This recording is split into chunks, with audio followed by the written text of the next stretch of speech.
Welcome back to English Evolution. Rick, how was your week? Honestly, pretty good, but stressful. That sounded very dramatic. Because it was dramatic. What happened? I spent almost 40 minutes trying to reply to one message. No way. I wish I was joking. What kind of message was it? Nothing serious. That's the embarrassing part. Now I need details. A coworker texted me asking if I wanted to switch shifts next week. That sounds simple enough. That's what I thought too. At first. So, where did the crisis begin? The moment I opened the keyboard. That bad? I wrote one reply, deleted it immediately. Why? I thought it sounded rude. Even though it probably wasn't. Probably not, but once the overthinking starts, it's over. That spiral. Exactly. Then I tried sounding more polite. And? Then it sounded too formal. Ah yes, the dear sir phase. Exactly. I think everyone learning English has moments like that. Especially with messages, because you have time to overthink. That's true. In conversations, you just speak. Yeah, but messages are dangerous because you can reread everything. Again and again and again. Exactly. I became my own worst critic. Did you use Google Translate? Maybe. That means yes. I translated the same sentence 3 different ways. Looking for the perfect version. Yeah, even though there probably wasn't a perfect version. I think people are usually afraid of sounding strange. Or rude. That's a big one too. Because tone is hard through text. Exactly. One short message can sound angry without meaning to. That's why emojis exist. Honestly, emojis save lives. Especially this one. Yeah, suddenly the message feels friendly again. Modern communication is strange. Very strange. What was the final message, by the way? You're going to be disappointed. Now I'm even more curious. I ended up sending, yeah, sounds good. 40 minutes for that?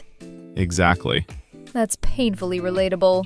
And the crazy part is, the coworker replied in like 6 seconds. What did they say? Just, perfect.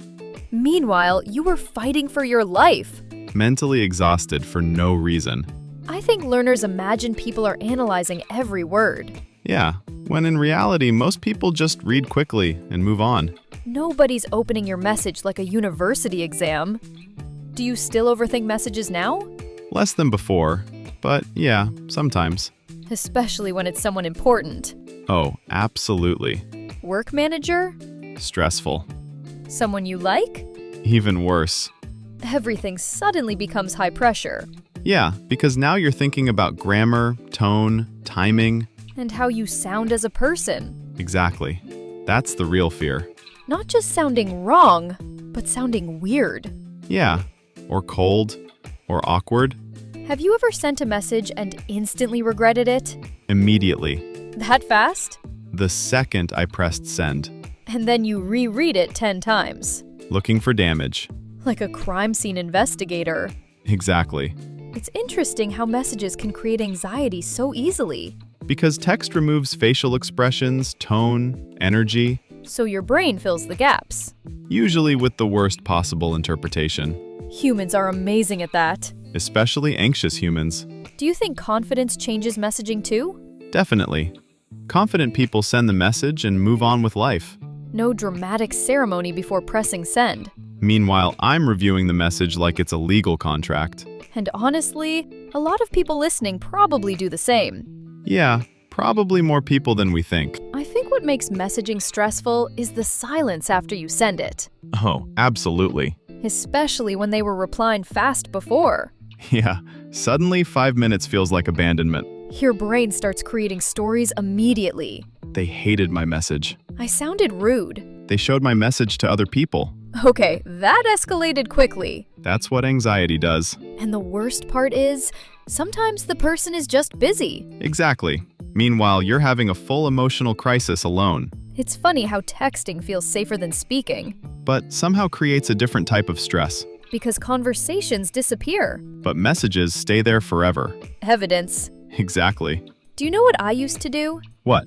I used to send screenshots of my messages to friends before replying. No way. Like a committee meeting. Guys, is this socially acceptable? Exactly. Honestly, I think everyone wants reassurance. Especially in another language. Yeah, because you don't fully trust your instincts yet. That's a really important point. Native speakers don't analyze every sentence before sending it. Some of them barely analyze anything. Honestly, true. But learners feel like every message represents their intelligence. Yeah, like one awkward sentence defines who you are. Which sounds irrational when you say it out loud. But emotionally, it feels very real. Especially when you care about the person. Or when you really want to fit in. I think that's what many immigrants feel. Yeah, you're not just learning a language. You're trying to belong somewhere. And communication becomes emotional because of that. Exactly. It stops being just grammar. It becomes identity. Yeah, and confidence too. But confidence grows slowly. One awkward message at a time. That should be on a t-shirt. Honestly, I'd wear it. Because it's true though. Very true. You know what's funny? What? Sometimes the messages we overthink the most are the most boring ones. Exactly. Like, see you tomorrow. Meanwhile, you spent 20 minutes choosing the emoji. Too friendly? Not friendly enough? Yeah, suddenly communication feels like psychology. And honestly, I think phones made people more anxious. Definitely. Now we can reread conversations forever. That's dangerous for overthinkers. Absolutely terrible for us. Do you know what else makes it stressful? What? When you finally send the message and notice a mistake immediately after. Oh no. That moment hurts physically. Especially when autocorrect betrays you. Autocorrect has destroyed lives. And relationships. But I do think over time people become more relaxed. Yeah, because eventually you realize communication doesn't need to be perfect to work. That's such an important lesson. Most people care more about clarity and energy than perfect grammar. So confidence changes the experience completely. Yeah, confident people don't panic over every sentence. They trust themselves more. Exactly. And trust usually comes from experience, not perfection. Which means awkward moments are part of the process. Unfortunately, yes. That sounded very emotional. Because I've suffered. We all have. Especially people learning another language. There's a strange vulnerability in communication. Yeah, because language is connected to identity. And people want to feel understood. Exactly. That's what everybody wants at the end of the day. If you enjoyed this episode, like the video, subscribe, and share it with someone who rewrites messages way too much. Especially the people who type a message, delete it, rewrite it, and still never send it. We see you. And honestly, you're probably doing better than you think. See you in the next episode. Bye-bye.